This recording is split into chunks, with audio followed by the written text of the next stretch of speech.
अनुमान मन की कल्पना है और अनुभव जिंदगी का सबक है।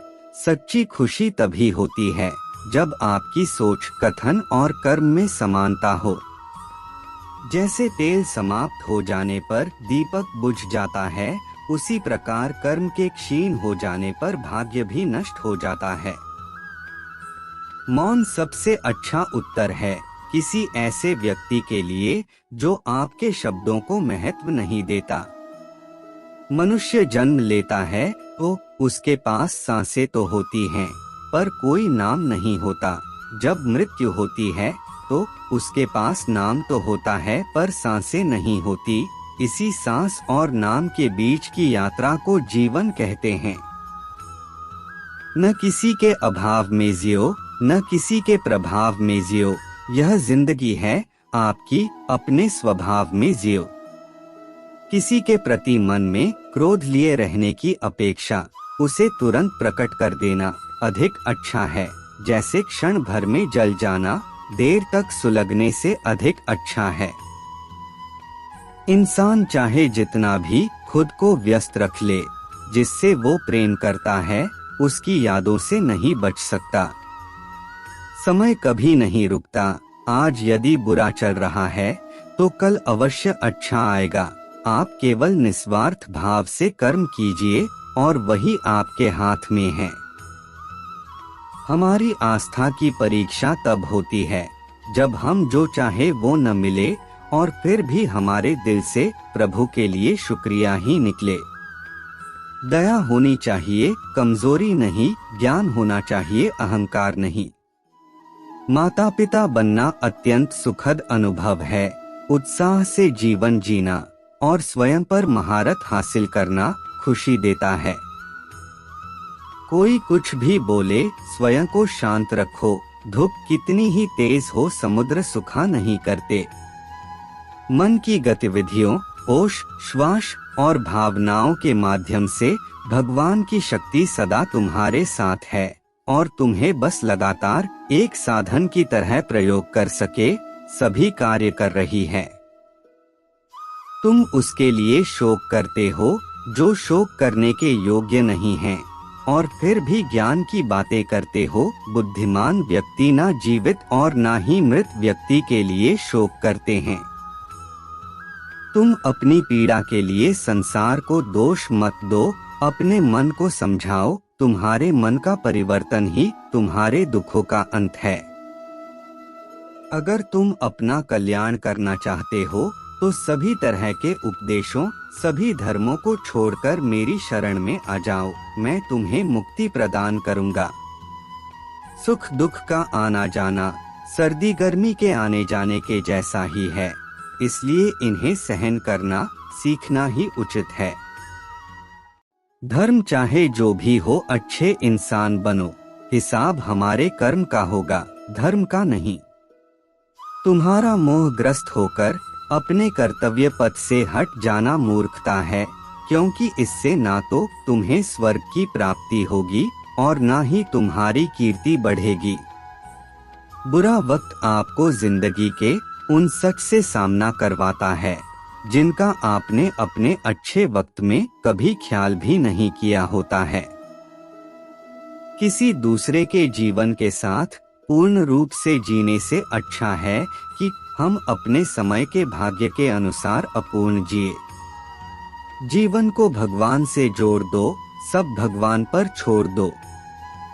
शांत रहना सही है, पर जब गलत हो तब नहीं। खुशियां मन की एक स्थिति है, बाहरी दुनिया से इसका कोई लेना देना नहीं है। जीवन ना कल में है ना आज में है, जीवन इस पल में है। इस पल का अनुभव ही जीवन है। हम दुनिया से कभी शांति नहीं पा सकते जब तक हम खुद अंदर से शांत ना हो। अहंकार करने पर इंसान की प्रतिष्ठा, वंश, वैभव तीनों ही समाप्त हो जाते हैं।